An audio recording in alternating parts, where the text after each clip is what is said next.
네, 제가 최근에 무슨 말씀이냐면 제가 이제 한겨레에 칼럼 썼는데 방통위 없애버리자 뭐 이런 얘기를 썼거든요. 그래서 뭐 그거와 관련해서 또 의원님이 의견이 있으실 거다 생각이 들고 어쨌든 먼저 방송 3법 얘기부터 좀 지난 2일에 과방위 소위에서 처리가 됐어요. 네.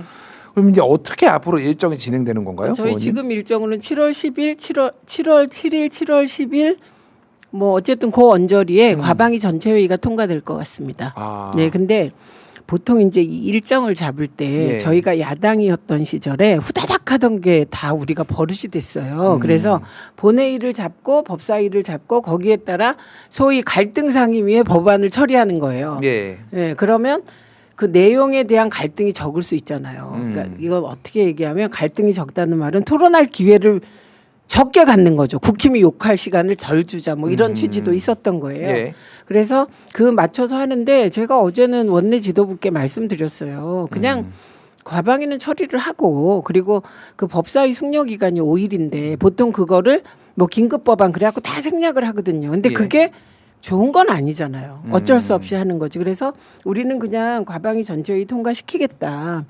그리고 법사위 숙려 기간도 좀 주고 뭐 혹시 뭐 시기 조절이 필요하면 거기서 해도 된다. 그런데 7월 국회 내에는 통과하기로 했습니다. 그렇군요. 이건 지금 뭐 대부분 우리 시청자분들이 워낙에 이 시사에 관심이 많으시니까 다 아시겠지만 제가 짧게 설명을 드리면 방송 3법이라는 게 소위 공영방송이라고 불리는 KBS, MBC, EBS의 이사 선임과 관련해서 지금은 이제 KBS는 11명 그리고 MBC는 방문진이 9명 이렇게 뭐 이런 식으로 돼 있는데 이거를 수를 늘리고 그리고 지금은 관행적으로 예를 들면 KBS는 7대 4로 여야가 추천을 했는데 이거를 정치권뿐만이 아니라 이를테면은 뭐 KBS 내부 구성원들도 좀 추천을 하고 시청자위원회도 추천을 하고 뭐 시민사회단체라든지 뭐 방통위를 통해서 민변 뭐 대한변협 이런 식으로 조금 다변화하자라는 게 그 내용이잖아요, 의원님. 예, 그래서 제가 그렇게 쓰셨더라고. 그래서 그게 아니다. 아니에요.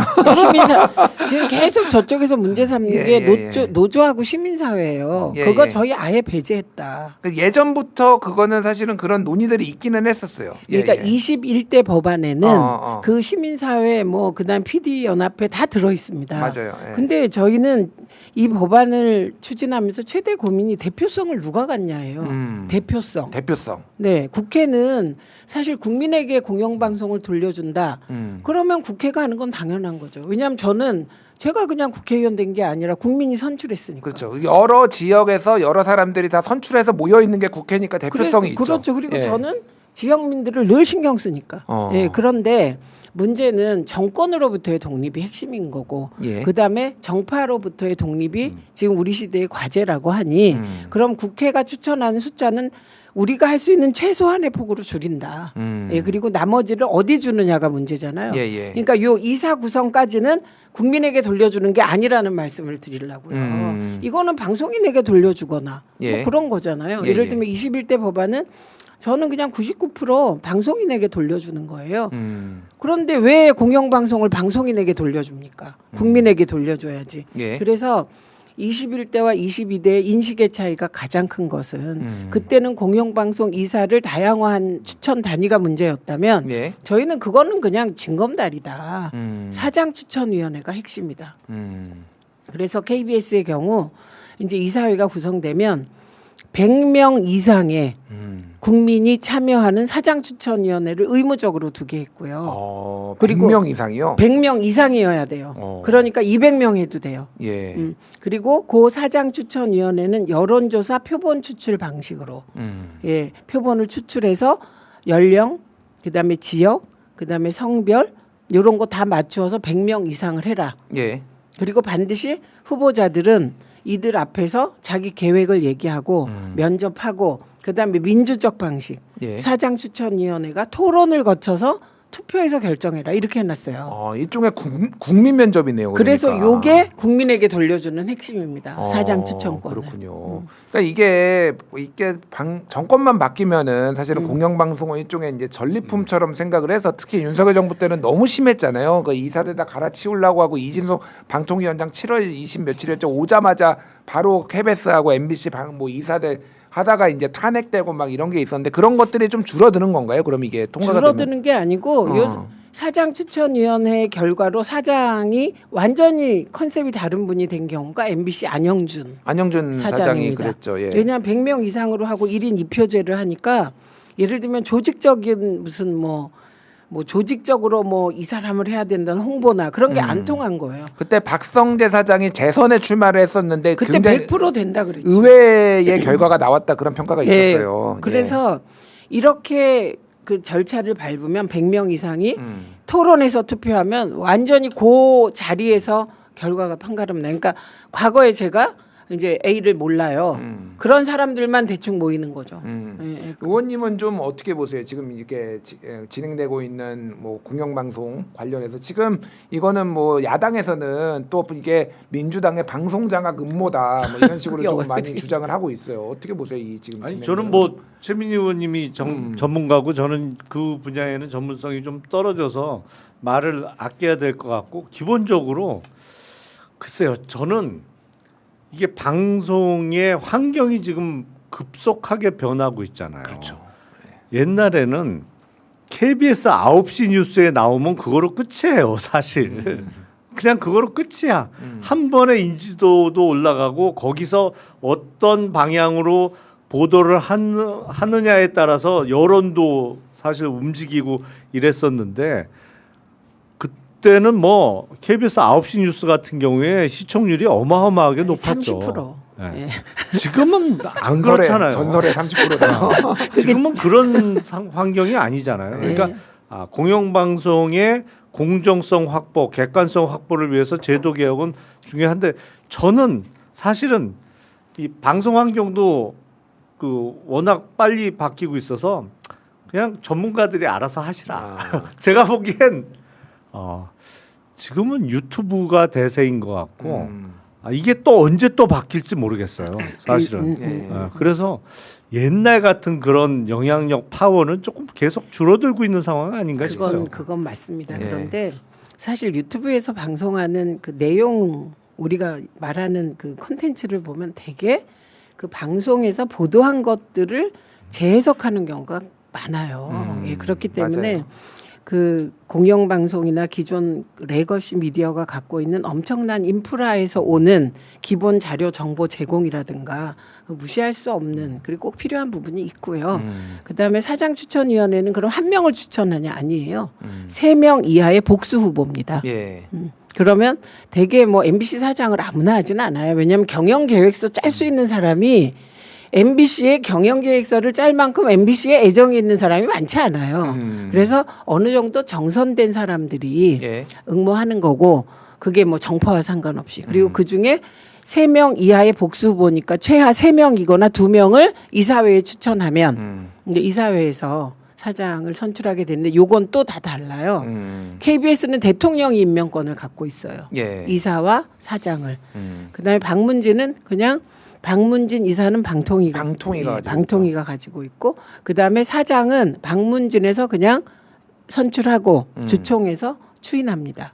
그다음에 EBS는 방통위가 그냥 사장 공모해서 임명하거든요. 그래서 요거는 박정훈 의원이 송파 지난번 과방위에서 이거는 최민희하고 김의원이 밀어붙이는 거지 절대로 대통령이 동의 안 할 것이다 이렇게 얘기를 했어요. 이건 역설적으로 뭐예요? 이렇게 덧붙이기를 여당이 돼서 방송법을 이렇게 추진하는 건 매우 이례적이다. 그래서 안 될 거라는 식으로 얘기를 하더라고요. 권력 잡으면은 원래 안 하죠. 뭐 하려고 그러니까 방송법 안 하지. 그러니까요. 예전에도 그래서 국민의힘에서 비판했던 게 아니 이렇게 좋은 방송 3법이면 문재인 정부 때 하지 왜 안 했어? 뭐 이렇게 했잖아요. 그렇죠. 그런데 그 이재명 대통령은 방송 장악에 관심이 없다. 왜냐? 일 잘해서 평가받겠다. 이게 너무 확고하시고요. 그래서 방송 3법 통과에 대해선 국회가 알아서 해라. 그거 정확히 과방위에서 알아서 하라는 뜻과 같기 때문에 알겠습니다. 그리고 원내에서도 입장은 같은데 소위 통과 시기를 조절을 할 수 있잖아요. 그거는 다른 법안과의 관계 때문에 그러나 7월 중에는 하기로 원내 대표님과 합의를 한 사안입니다. 제가 이게 지금 사실 방송산법도 궁금한데 더 궁금한 게 있어요. 이진숙 방통위원장과 네. 방통위를 이제 어떻게 할 것이냐. 그것도 이거, 방법이 없지 않아요. 이진숙 씨가 국회 나와가지고요. 그 대통령과 방통위원장이 임기를 맞춰달라고 그래서 제가 그랬죠. 당신은 윤석열이 임명했고 그리고 윤석열이 그만뒀으니 임기 같이 하고 물러나시면 깔끔하다. 그게 논리적이죠, 사실은. 네, 그랬더니 자기의 임기만은 내년 8월까지 보장해야 그거가 기본이고 나머지를 맞춰달라는 거예요. 그래서 저는 지금 정부 조직 개편을 해야 되는데 예. 그 이진숙 씨가 저렇게 좀 많이 좀 저렇게 막 그 뭐랄까 그냥 막 드러내려고 하셔서 그렇지 이건 정부 조직 개편의 아주 작은 퍼즐이거든요. 예. 그러니까 저희는 지금 과방위 쪽에 정부 조직 개편의 핵심은 AI를 어떻게 진흥하냐가 핵심이에요. 그래서 과기정통부를 과기정통부 장관을 부총리로 격상하자고 제가 제안하는 법안을 내놨거든요. 예. 그럼 AI와 정보통신 그다음에 요거의 핵심 부서가 되잖아요. 근데 지금 박근혜 때문에 잘못 거기에 유료 방송 규제가 들어있고 OTT를 거기서 규제하고 있어요. 그때 미래창조과학부에서 그거를 창조경제. 가져갔죠 그거를. 근데 아무것도 예. 못했죠. 그러니까 네. 지금 이 방송이나 이거 관련해서는 온 부처에 다 지금 나눠져 있어요 지금. 본부처 예. 중에 핵심이 예. 문체부, 과기부, 맞아요. 방송통신위원 이거를 그 박근혜가 이렇게 만든 거예요. 창조경제 한다고. 근데 창조경제 못하고 창조적으로 이쪽만 그냥 힘들게 해버렸죠. 그래서 일단 방송 관련 규제 그리고 방송과 관련된 통신 규제 예. 진흥은 방통위로 몰아야 돼요. 그러면 당연히 방통위 조직이 커지니까 조직 개편이 일어납니다. 그러니까 이진숙 씨와 상관없이 저는 이 일을 해야 될 역사적 의미가 있습니다. 그래서 조직 개편이 8월 되게 그 국정기획위원회랑 얘기하고 있는데 컨셉이 같아서 한 8월 중순쯤에 끝날 것 같아요. 알겠습니다. 이거 제가 궁금한 게 이진숙 방통위원장이 지금 국무회의에 꼭 반드시 의무도 아닌데 꼭 참석을 해가지고 없죠 뭐야. 대통령한테 방통위원 좀 임명해달라. 그러면 1대1로 갈등 생기면 어떻게 하겠냐. 제가 아름답게 한번 해보겠습니다. 그래서 빵 터지고 뭐 국무위원들이 뭐 그랬다고 하는데 국회에는 왜 또 3명 임명 안 해주냐 또 이런 얘기도 하고 있어요. 그럼 임명은 안 하시는 건가요? 이진숙 체제에서 일단은? 아니 이거 해봤자 2달짜리라 어떻게 합니까? 과도기 체제니까. 어차피 이제 조직 개편을 할 거니까. 네. 그래서 과도기 체제 임명되는 분들은 되게 억울한 거예요. 그리고 그분들이 100% 안 갈 가능성이 커요. 왜냐하면 지금은 5명 상임인데 예. 이게 9명으로 되면 상임이 줄고 비상임이 늘고 예. 그렇기 때문에 지금은 저희는 할 수가 없습니다. 알겠습니다. 자, 여기까지 그러면은 이제 방송 3법과 방송이 맞아요. 맞는데 한마디는 해야 돼. 예. 이진숙은 수사 받아라. 아니 또 이게 국회에서 또 언쟁 벌이시는 거 아닙니까? 이게? 아니 수사 받아야죠. 수사는 받아야죠. 빵진숙 당연히. 씨가 법화횡령 우리 추정액은 3억 7,500 정도고요. 네. 그리고 경찰에서 이렇게 추사해가는 과정에서 1억 4천 얼마인가가 횡령 의심이 있다 그래서 지금 다 털었는데 딱 한 명만 소환을 못했어요. 이진숙 씨가 3번이나 소환에 불응하셔가지고. 그렇군요. 그또 이제 최근에 이제 대량 문건 파기 의혹이 저희가 있어가지고 덮쳤죠. 저희가 예. 저희 의원실에서. 의원님 의원실에서 한 거였구나. 네, 저희는 그게. 늘 이래요. 알겠습니다. 그래서 그것도 이제 수사 대상이라는 거 말씀드리고요.